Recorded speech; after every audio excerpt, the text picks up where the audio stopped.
ದಸರಾ ಕಂಬಳಕ್ಕೆ ಆರಂಭದಲ್ಲೇ ವಿಘ್ನಗಳು ಎದುರಾಗಿರುವಂಥದ್ದು. ಈಗ ಅದರ ವಿರುದ್ಧ ಒಂದು FIR ಕೂಡ ದಾಖಲಾಗಿದೆ. ಕಾರಣ ಏನು ಅಂದರೆ, ಕಂಬಳಕ್ಕಾಗಿ ನಿಗದಿ ಮಾಡಿದ್ದಂತಹ ಸ್ಥಳದಲ್ಲಿ ಪರಿಸರವನ್ನು ನಾಶ ಮಾಡಲಾಗಿದೆ ಅನ್ನುವ ಆರೋಪ. ಈ ಕಾರಣಕ್ಕೋಸ್ಕರವೇ 20ಕ್ಕೂ ಹೆಚ್ಚು ಮರಗಳನ್ನು ನಾಶ ಮಾಡಿದ್ದಾರೆ ಅಂಥೇಳಿ ಒಂದು ಕಂಪ್ಲೇಂಟ್ ಆಗಿತ್ತು. ಆ ಕಂಪ್ಲೇಂಟ್ ಕಾರಣದಿಂದಾಗಿ ಮರಗಳನ್ನು ನಾಶ ಮಾಡಿದವರ ವಿರುದ್ಧ ಇದೀಗ FIR ದಾಖಲಾಗಿರುವಂಥದ್ದು. ನಾಗಸುಂದರ್, ನಿತಿನ್, ಭಾಸ್ಕರ್ ನಾಯಕ್ ಎನ್ನುವವರ ವಿರುದ್ಧ FIR ದಾಖಲಾಗಿದೆ. ಜಾಗವನ್ನು ಸ್ವಚ್ಛ ಮಾಡುವ ನೆಪದಲ್ಲಿ 20ಕ್ಕೂ ಹೆಚ್ಚು ಮರಗಳಿಗೆ ಕೊಡಲಿಯನ್ನು ಹಾಕಿದ್ದಾರೆ, ಮರಗಳನ್ನು ನಾಶ ಮಾಡಿದ್ದಾರೆ ಅಂತೇಳಿ ಆರೋಪ ಮಾಡಲಾಗಿದೆ. ಮೈಸೂರಿನ ರಿಂಗ್ ರಸ್ತೆಯ VTU ಕಾಲೇಜು ಸಮೀಪ ಮರಗಳನ್ನು ನಾಶ ಮಾಡಲಾಗಿದೆ, ಮರಗಳನ್ನು ಕಡಿದು ಹಾಕಲಾಗಿದೆ ಅಂತೇಳಿ ಆರೋಪ ಮಾಡಲಾಗಿತ್ತು. ನಮ್ಮ ಪ್ರತಿನಿಧಿ ರವಿ ಪಾಂಡವಪುರ ಲೈವ್ನಲ್ಲಿ ಜಾಯಿನ್ ಆಗಿದ್ದಾರೆ. ರವಿ, ಕಂಬಳದ ಉದ್ದೇಶಕ್ಕಾಗಿ ಮರಗಳನ್ನು ಕಡಿದು ಹಾಕಿದ್ದಾರೆ, ಮರಗಳಿಗೆ ಕೊಡಲಿ ಏಟನ್ನು ಕೊಟ್ಟಿದ್ದಾರೆ ಅಂತ ಹೇಳಿ ಕೇಸ್ ದಾಖಲಾಗಿರುವಂಥದ್ದು. ಕಂಬಳಕ್ಕೆ ಮೊದಲಿನಿಂದಲೂ ವಿರೋಧ ವ್ಯಕ್ತವಾಗ್ತಾನೇ ಇದೆ. ಸಂಸದರು ವಿರೋಧವನ್ನು ವ್ಯಕ್ತಪಡಿಸಿದ್ರು, ಜನರು ಒಂದಷ್ಟು ಜನ ವಿರೋಧವನ್ನು ವ್ಯಕ್ತಪಡಿಸ್ತಾ ಇದ್ದಾರೆ. ಇದೀಗ ಪರಿಸರವಾದಿಗಳಿಂದ ದೂರು ಮತ್ತು FIR, ಏನೆಲ್ಲ ಮಾಹಿತಿ ಇದೆ ರವಿ? ನವೀನ್, ವಿಶ್ವವಿಖ್ಯಾತ ನಾಡಹಬ್ಬ ದಸರಾ ಮಹೋತ್ಸವದಲ್ಲಿ ಕಂಬಳವನ್ನ ಆಚರಣೆ ಮಾಡಬೇಕಾ ಅಥವಾ ಬೇಡವಾ ಅನ್ನೋದು ಸಾಕಷ್ಟು ಚರ್ಚೆಗೆ ಗ್ರಾಸ ಆಗಿದೆ. ಮೈಸೂರಿನಲ್ಲಿ ಈ ಕುರಿತಂತೆ ಸಾಕಷ್ಟು ಪರ ಹಾಗೂ ವಿರೋಧ ಚರ್ಚೆಗಳು ಕೂಡ ಈಗಾಗಲೇ ಆರಂಭ ಆಗಿದೆ. ಈ ನಡುವೆ ಸಂಸದಂತಹ ಶ್ರೀ ಯದುವೀರ್ ಕೃಷ್ಣದತ್ತ ಚಾಮರಾಜ ಒಡೆಯರ್ ಅವರು ಮೊದಲಿನಿಂದಲೂ ಕೂಡ ಒಂದು ಆಗ್ರಹವನ್ನ ಮಾಡ್ತಿದ್ದಾರೆ. ಮೈಸೂರು ಭಾಗಕ್ಕೆ ಕರಾವಳಿ ಭಾಗದ ಆಚರಣೆಗಳು ಬೇಡ, ಒಂದು ವೇಳೆ ಮಾಡೋದಾದ್ರೆ ಮಂಗಳೂರಿನಲ್ಲೇ ಮಾಡಲಿ, ನಾವು ಮೈಸೂರಿನ ಭಾಗದ ಹೋಗಿ ಅದನ್ನ ಉತ್ತೇಜಿಸೋಣ ಅನ್ನೋ ಮಾತನ್ನ ಮೊದಲಿನಿಂದಲೂ ಕೂಡ ಹೇಳುವಂತ ಕೆಲಸಕ್ಕೆ ಮುಂದಾಗ್ತಿದ್ದಾರೆ. ಇದಕ್ಕೆ ಪೂರಕವಾಗಿ ಹಲವು ಶಾಸಕರುಗಳು ಹಾಗೂ ಜನಪ್ರತಿನಿಧಿಗಳು ಆದಿಯಾಗಿ ಮೈಸೂರಿನ ನಾಗರಿಕರು ಕೂಡ ಕೈ ಜೋಡಿಸುವಂತಹ ಅಥವಾ ಅದಕ್ಕೆ ದನಿಗೂಡಿಸುವಂತಹ ಕೆಲಸಕ್ಕೆ ಮುಂದಾಗಿದ್ದಾರೆ.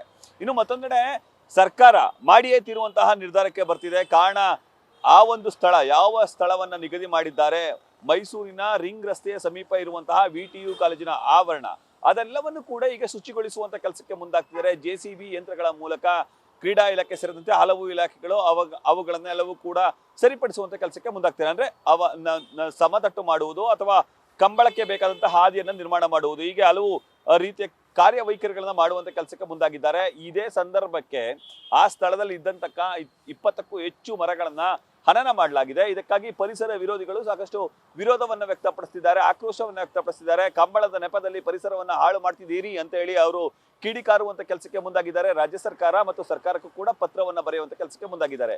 ಮೈಸೂರಿನ ಜಿಲ್ಲಾಧಿಕಾರಿ, ಕರ್ನಾಟಕ ರಾಜ್ಯ ಸರ್ಕಾರದ ಮುಖ್ಯಮಂತ್ರಿಗಳು ಸೇರಿದಂತೆ ಹಲವರಿಗೆ ಪತ್ರವನ್ನ ಬರೆದು ಆಕ್ರೋಶವನ್ನ ಹೊರಹಾಕಿದ್ದಾರೆ.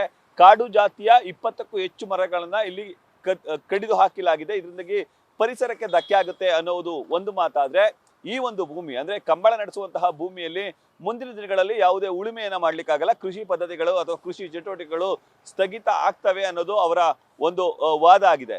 ಇನ್ನು ಈ ನಡುವೆ ಈ ಭಾಗದಲ್ಲಿ 20ಕ್ಕೂ ಹೆಚ್ಚು ಮರಗಳನ್ನ ಹನನ ಮಾಡ್ತಿದ್ದಂತಹ 4 ವಿರುದ್ಧ FIR ಅನ್ನ ದಾಖಲಿಸಲಾಗಿದೆ. ಕರ್ನಾಟಕ ಫಾರೆಸ್ಟ್ ಆಕ್ಟ್ 1969 ಅಡಿಯಲ್ಲಿ ಈಗ ಅವರ ವಿರುದ್ಧ ಪ್ರಕರಣ ದಾಖಲಾಗಿದೆ. ಇದ್ರ ಜೊತೆಗೆ ಆ ಕೃತ್ಯದಲ್ಲಿ ಬಳಸ್ತಿದ್ದಂತಹ ಅಂದ್ರೆ ಮರಗಳನ್ನ ಕಡಿಲಿಕ್ಕೆ ಬಳಸ್ತಿದ್ದಂತಹ ಕಾರುಗಳಾಗ್ಬೋದು, ವಾಹನಗಳಾಗ್ಬೋದು, ಎಲ್ಲವನ್ನು ಕೂಡ ಅರಣ್ಯ ಅಧಿಕಾರಿಗಳು ವಶಕ್ಕೆ ತೆಗೆದುಕೊಂಡಿದ್ದಾರೆ. ಇದೇ ಸಂದರ್ಭಕ್ಕೆ ಆ 4 ಆರೋಪಿಗಳ ವಿರುದ್ಧ FIR ಆಗಿದೆ ಹೊರತು ಅವ್ರನ್ನ ಬಂಧಿಸಿಲ್ಲ. ಹೀಗಾಗಿ ಅವ್ರನ್ನ ಬಂಧಿಸಬೇಕು ಅಂತ ಹೇಳಿ ಕೂಡ ಸ್ನೇಹಮಯಿ ಕೃಷ್ಣ ಸೇರಿದಂತೆ ಹಲವರು, ಅಂದ್ರೆ ಪರಿಸರ ಸಂರಕ್ಷಕರಂತಹ ಭಾನುಮೋಹನ್ ಆದಿಯಾಗಿ ಹಲವರು ಈಗ ಆಗ್ರಹವನ್ನ ವ್ಯಕ್ತಪಡಿಸ್ತಾ ಇದ್ದಾರೆ. ಇದರ ಜೊತೆಗೆ ಸ್ನೇಹಮಯಿ ಕೃಷ್ಣ ಅವರು ಕೂಡ ಸರ್ಕಾರಕ್ಕೆ ಒಂದು ಪತ್ರವನ್ನು ಕೂಡ ಬರೆಯುವಂತ ಕೆಲಸಕ್ಕೆ ಮುಂದಾಗಿದ್ದಾರೆ.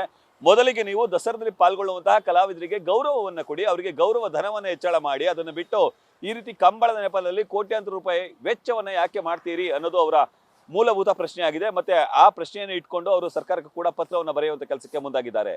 ನವೀನ್, ರವಿ, ಪತ್ರಗಳನ್ನು ಪರಿಸರವಾದಿಗಳು ಬರಿತಾ ಇದ್ದಾರೆ, ಸಾಮಾಜಿಕ ಹೋರಾಟಗಾರರು, ಸಾರ್ವಜನಿಕರು ಕೂಡ ಮನವಿಯನ್ನು ಮಾಡ್ತಾ ಇದ್ದಾರೆ. ಖುದ್ದು ಸಂಸದರೇ ನಮ್ಮಲ್ಲಿ ಕಂಬಳ ಬೇಡ ಅಂತ ಹೇಳ್ತಾ ಇದ್ದಾರೆ. ಸರ್ಕಾರ ತನ್ನ ನಿರ್ಧಾರದಿಂದ ಹಿಂದಕ್ಕೆ ಸರಿಯೋ ಸಾಧ್ಯತೆಗಳಿದೆಯಾ ಅಂತ?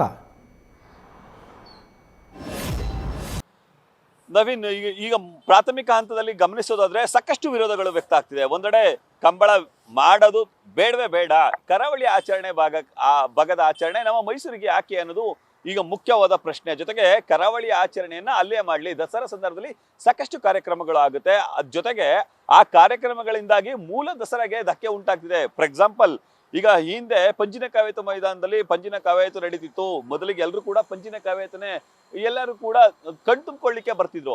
ಅದಾದ ಬಳಿಕ ಕೆಲವು ದಿನಗಳ ಬಳಿಕ ಅದಕ್ಕೆ ಸಿಡಿಮದ್ದು ಸೇರ್ಪಡೆ ಆಯಿತು. ಸಿಡಿಮದ್ದಿನ ಬಳಿಕ ಈಗ ಲೇಸರ್ ಶೋ ಸೇರ್ಪಡೆ ಆಗಿದೆ. ಇದರಿಂದಾಗಿ ಆ ಮೂಲ ಆಚರಣೆಗಳಾವಿದೆ ಅವೆಲ್ಲವೂ ಕೂಡ ಧಕ್ಕೆ ಉಂಟಾಗುವಂತ ಕೆಲಸಕ್ಕೆ ಮುಂದಾಗ್ತಿದೆ. ದಸರಾ ಕಣ್ಮರೆ ಆಗ್ತಿದೆ ಅನ್ನೋದು ಬಹುತೇಕರ ಆರೋಪ ಆಗಿದೆ. ಜೊತೆಗೆ ದಸರಾ ಸಂದರ್ಭದಲ್ಲಿ ಕಲೆ, ಸಂಸ್ಕೃತಿ, ಆಚಾರ, ವಿಚಾರ ಹೀಗೆ ಹಲವು ವಿಚಾರಗಳಿಗೆ ಸಂಬಂಧಪಟ್ಟಂತೆ ಮನ್ನಣೆಯನ್ನ ನೀಡಲಾಗುತ್ತೆ.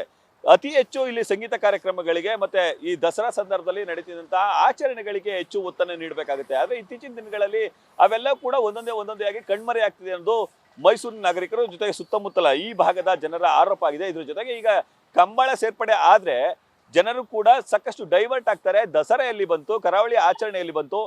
ನಾವು ಕರಾವಳಿ ಆಚರಣೆಗೆ ಯಾವುದೇ ವಿರೋಧ ಇಲ್ಲ, ಕರಾವಳಿ ಆಚರಣೆಯನ್ನು ಕೂಡ ಮಾಡಿ. ಆದ್ರೆ ದಸರಾ ಸಂದರ್ಭದಲ್ಲಿ ಬೇಡ. ದಸರಾ ಸಂಪೂರ್ಣವಾಗಿ ನಾಡ ಹಬ್ಬವಾಗೇ ಇರಲಿ. ಮೈಸೂರಿನ ಆಚರಣೆಗಳು, ಪಾರಂಪರಿಕಗಳನ್ನ ತೋರ್ಪಡಿಸುವಂತಹ ಕೆಲಸಗಳು ಆಗ್ಲಿ ಅನ್ನೋದು ಎಲ್ಲರ ಒಕ್ಕಲ ಆಗ್ರಹ ಆಗಿದೆ. ಒಂದ್ ವೇಳೆ ಹುಬ್ಬಳ್ಳಿಯಲ್ಲಿ ನಡೆಯುವಂತಹ ಜಾತ್ರಾ ಮಹೋತ್ಸವವನ್ನ ದಸರಾ ಸಂದರ್ಭದಲ್ಲಿ ಅಳವಡಿಸಿದ್ರೆ ಎಷ್ಟು ಮಟ್ಟಿಗೆ ಸರಿಯುತ್ತೆ? ಒಂದಕ್ಕೊಂದಕ್ಕೆ ತಾಳೆ ಇರಲ್ಲ ಅನ್ನೋದು ಸಂಸದರ ವಾದ. ಅದೇ ರೀತಿ ಅವರು ವಾದದ ಜೊತೆಗೆ ಈ ಒಂದು ಕಂಬಳ ಆಚರಣೆಗೆ ವಿರೋಧವನ್ನ ವ್ಯಕ್ತಪಡಿಸ್ತಿಲ್ಲ. ಸದ್ಯಕ್ಕೆ ಈ ಸಂದರ್ಭಕ್ಕೆ ಈ ಒಂದು ಕಂಬಳದ ಆಚರಣೆ ಸದ್ಯಕ್ಕೆ ಬೇಡವಾಗಿತ್ತು ಅನ್ನೋದನ್ನ ಅವರು ಅಭಿಪ್ರಾಯವನ್ನು ಕೂಡ ವ್ಯಕ್ತಪಡಿಸ್ತಿದ್ದಾರೆ. ನವೀನ್.